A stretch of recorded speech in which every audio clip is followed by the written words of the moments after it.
Okay, welcome to another episode of Tea Time. My name is Coach James. This is Coach Adrienne. We're happy to be back with you guys in the Golf Academy building here. And we've got a fun episode. We're going to introduce a little new segment later on called No Stupid Questions. No Stupid Questions. So we'll get to that. But first we wanted to quickly talk about the fall season and what we should be doing as we're kind of in this shoulder season where, you know, most of the events might be done. If you're a competitive golfer, we're starting to wind down. Yeah. But we've still got a couple good months of outdoor golf. So we want to talk about how to best utilize this from an improvement perspective. Yeah, of course. I think, like, right off the bat, I don't think just because the season comes to an end that you need to stop working with a coach.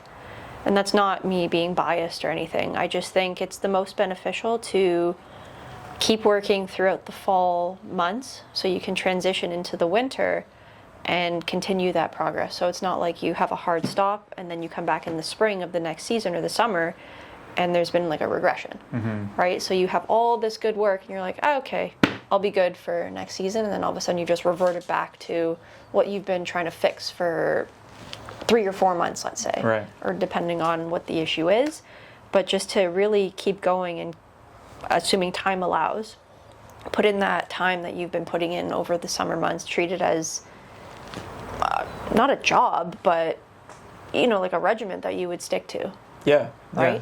I was thinking recently about golf being like when we were students, like you went to college, I went to university. Yeah. And I was thinking about likening golf improvement to when you were a student, because, you know, you have classes, you have like independent study when you're a student, right?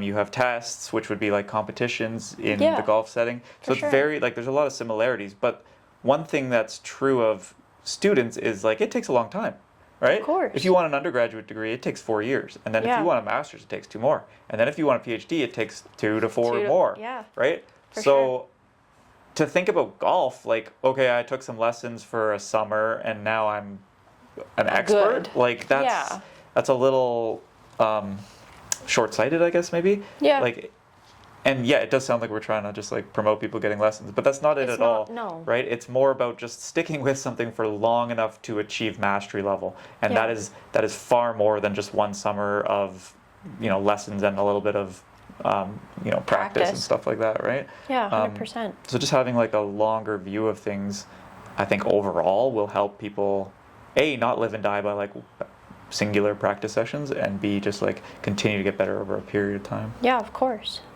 Do you think that, it's just a personal question, I guess, do you think the winter is more of an optimal time to make swing changes, or do you say to someone, hey, like, if you do want to make a swing change, let's say in June, you have to be able to put in the work, obviously, but understand that it's not going to be like the best time out when you go and play golf? Yeah, I think if you're competitive, you're playing tournaments, it's not a great time in mid-season, right? Sure. I was thinking like now-ish would be the time to start thinking about a swing change.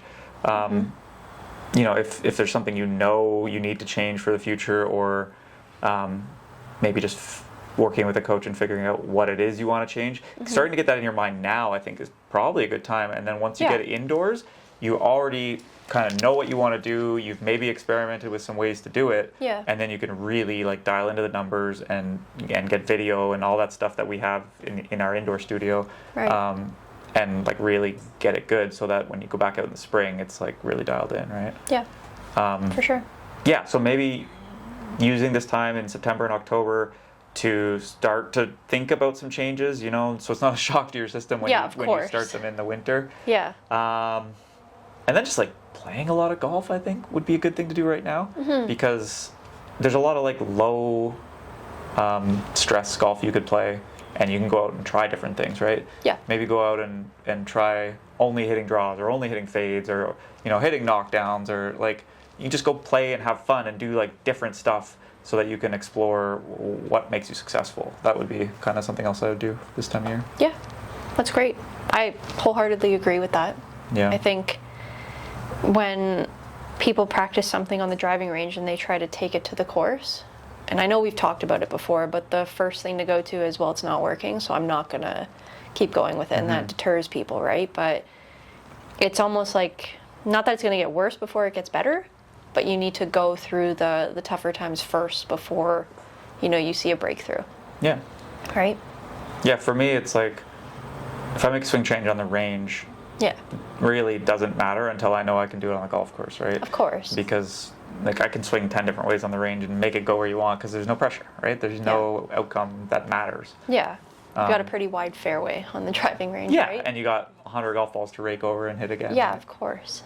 So, It's just so different. I find when you're on the driving range and you try to put yourself in a game-based scenario, you're like, okay, if I hit it to the red flag, between that and the purple trees is my fairway. Personally, I just have a hard time saying to myself, okay, there, I've hit the fairway. And then if I go onto a course, almost it's something like mental that changes in my mind. It's like, there's the fairway. Yeah, there's the rough over there. You belong over there behind the trees, right? Yeah. So maybe that's like needing to be better at visualizing, like being able to, yeah, you can say like that post and that post, but it's not real until you can actually see it, right? Right. And then the other thing with that is like making sure there's consequences or some sort of competition, whether it's with yourself or someone else, Right. to like make it meaningful, right? Right. Because like if you miss the fairway, there needs to be some sort of like, darn it, Yes. like I missed. Like you have to be upset or competitive in some way. Right. Otherwise, again, it's like it doesn't really mean anything. Yeah, you just hit a bad one, now you can just try it again. Right. Kind of thing. Yeah. That's fair. All right. Did we All cover right. everything? All right. What else are we doing in the fall? The greens are really good. At least here. I know a lot of courses will punch their greens around now, but we are super good. No aeration until the course closes, so Yeah, November. always do your putting drills. Good putting too, like in the fall, because you're not going to get to putt if you're not going away. True. You won't get to putt outside for a very long time. So, Yeah. do your putting, do your short game, because that's going to go away in a couple months and not come back until spring. For sure. Right? Yeah. Nobody likes cement hands. No. Yeah. No. But it's All right. very easy to let that go, right?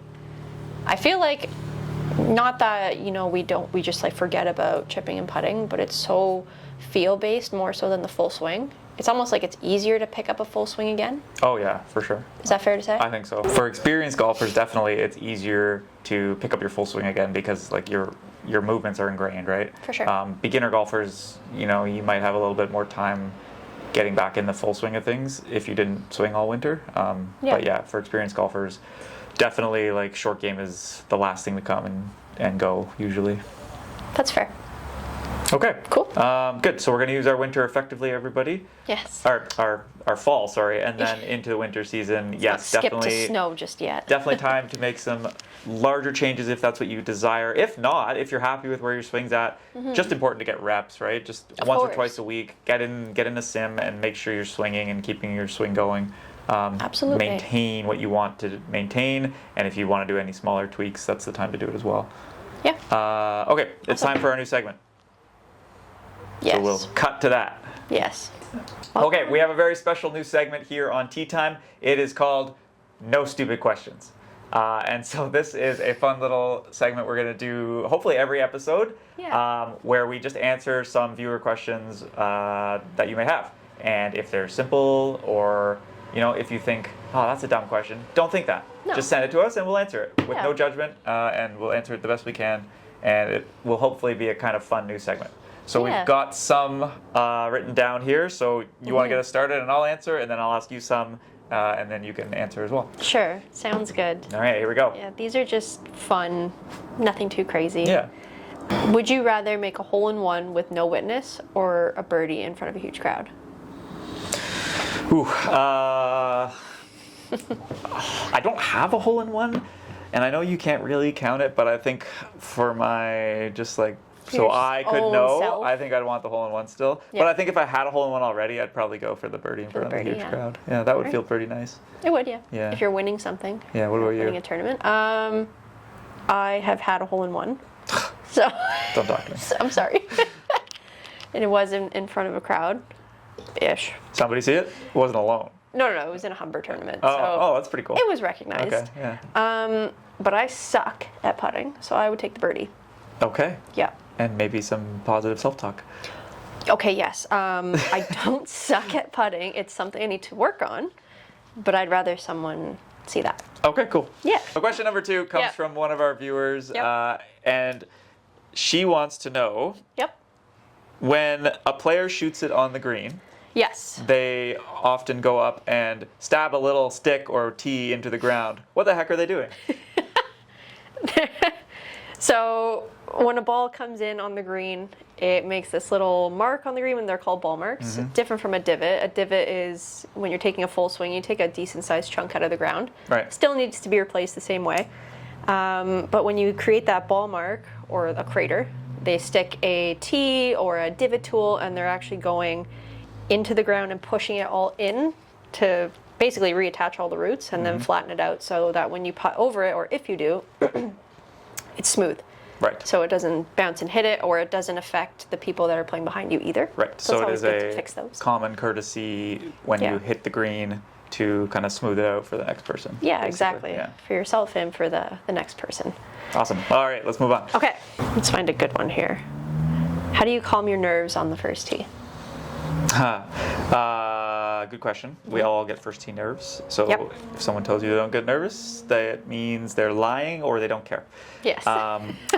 So what I do is before it's my turn to hit, Yep. I will actually kind of just hold my breath for like 20 seconds Okay. because that actually like kind of slows your heart rate down a bit. Mm-hmm. And then I just try to swing super slow because I know when I'm nervous, I speed up, my swing gets faster. So I just try to swing like really, really smooth.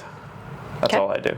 Yeah. And watch that's the fair. ball. Watch the ball. Watch Yeah. the ball. Because it's really easy to look, and I know it sounds cliche, but like, you know, when you want to see where that first shot's going to go, so it's really sure. easy to come out of your shot a little early, right? Especially on the first shot, right? You're just like, get it over with. Yeah. Please just go. Yeah. For sure. Cool. Cool. What else we got? What is a generic putting drill that you would recommend to help most golfers? I would say probably 2. Okay. Just one for the actual swing itself, just the gate drill. So just to help with the actual putting stroke. So you line it up or measure it to the length of your putter, maybe a little bit more, just to give yourself a little extra room. But it's basically just essentially teaching you, that straight back, straight through kind of feel without, and I shouldn't say straight back, straight through. There is a bit of an arc, but it's to allow the putter to go back and through that gate without hitting it. So you're just putting 2 tees on either side, just a little wider than the width of your putter? Yeah.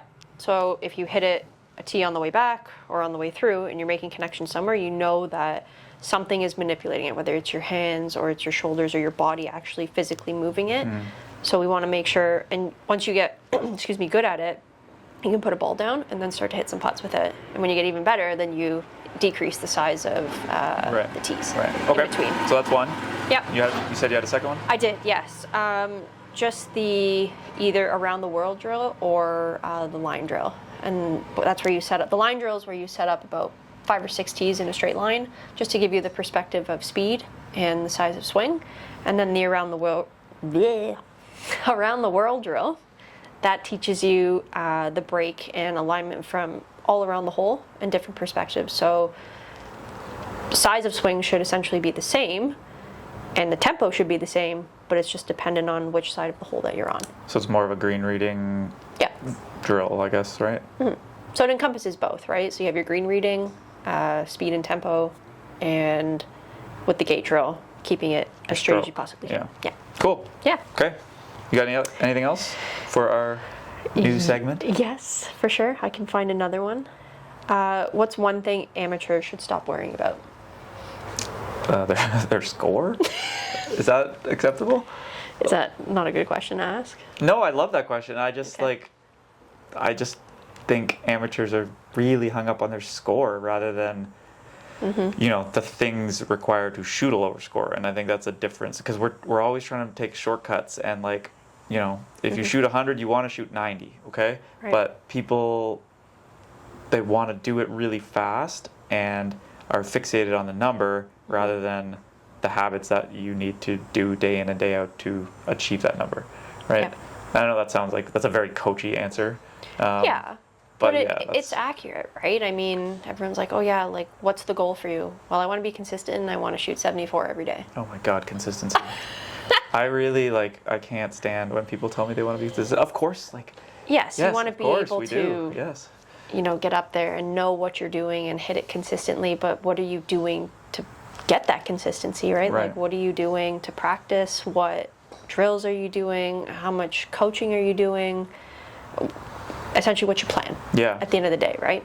If I could add one more thing that amateurs shouldn't worry so much about would be their distance. Like, that's because a big one. Again, it's like, it takes so much effort to chase distance. For sure. You can put so much time and effort into it to gain a couple of yards, right? Yeah. And then at the neglect of maybe your short game or maybe your accuracy or tons of other stuff that contribute to good scores, right? Yeah, of course distance is important, but if that's the only thing we chase, then it's not going to help you play better golf. So yeah, you'll hit it far, but like you might, or you might not. Or you might right? not, and the accuracy might not be there, right? Yeah. And that's a huge game changer. Yeah, and that's from the Women's Open. I had a lot of members actually come up to me and be like, oh, they swing so easy and they hit it so well. It's like, well, yeah, because they hit the center of the face and their Every launch time. and spin is perfect, right? Like, yes. So, yeah, there's a lot more that goes into it than just sheer club head speed. Of course. Right. Yeah, absolutely. Okay, I have one more. Okay. This is a fun one. Yep. What happens if you get stung by a bee mid-swing? Oh, my days. Do you get a redo? If you don't have the intention of swinging, then it does not count. But if you're standing over the ball and you have the intention of, okay, I've set up, I'm ready to take my swing, and all of a sudden you start swinging and that bee stings you and you drop. Too bad. I'm sorry, too bad, so sad. It counts, right? So what if you're at the top of your backswing, you get stung, Yeah. and then you stop your swing? Is that okay? Have you hit the ball? Nope. Then that's fine. You're cool. You're cool. Okay. Yeah. Nothing's been hit. Nothing's out of place. But if you hit that ball... Yes, then it does count as a shot. Uh-huh. But if you say, oh yeah, no, I wasn't trying to hit the ball and it was just part of my routine to practice and it just goes wherever it goes, then yeah, you're allowed to re-tee. Re-tee. Okay. Good to know. It's an interesting one. Oh, we've got one more viewer question. Oh, a live question wow. coming in. This is good. Okay. No, this is it's actually a really good one. So you hear the term mulligan used often. Yes. But is that an actual thing? When would a person actually use that in a professional and or amateur or a fun golf game? Lovely. It is not a thing in professional golf. You can never have a mulligan, unfortunately. The only time in professional golf you'd re-hit is at the cost of a penalty stroke. If you lost your ball, you'd have to go back to where you were and re-hit. Yeah. So if you hit it out of bounds or you cannot find your golf ball. But that costs you a stroke. Right. A mulligan refers to like redoing and not as if the shot never happened before, right? So that is common in like fun rounds of golf when you go with your buddies. You know, I know when I play with a lot of my non-golf friends, they usually take like 1 or 2 mulligans per 9, which is very arbitrary. It's like, okay, whatever, sure. Yeah. And they seem reluctant to give me those mulligans, guys. I don't know why. You're a pro. You don't need them anymore. Yeah, I guess I don't get them. But yeah, it's not a thing unless you're playing like some corporate scrambles will like let you buy mulligans. Sure. If it's for charity, like you can spend money for that charity and get mulligans for your score. But again, that's only like for corporate golf and stuff like that. Did I miss anything? No, I don't think so. I mean, I think practice rounds for professionals. It's not a professional setting, but I don't think it's so much that they're taking mulligans. I think they're purposely like throwing balls down to try the shot again and to really dial in their numbers, what the shot's going to look like for the week. If they didn't hit the shot they want and they want a positive thought going into the actual tournament. Let me try that again. Yeah. I think in that case, then something professional. Cool. Okay, so that was, 4 or 5 questions we answered. I think so we'll try to do this every week. Yeah. Or every episode. And in case you missed it, this was No Stupid Questions with James and Adrienne. That's right. All right. Thank you so much for joining our first segment of No Stupid Questions. Next week we will have Lance Leclerc, and he will be talking to us about Vision 54 and mental game. Yes. So that'll be super exciting. Yeah. Golf is already mental enough, but hopefully he can help break it down for us and be more calm. Yeah, so we discussed way back in the winter, I think, with our Be book. a Player, that book. So we're going to dive a little bit deeper into the Vision 54 stuff. He did a certification on Vision 54, so he's somewhat of an expert now in that field. So that's very exciting to chat with him. Awesome. Sounds good. We will see you all again soon.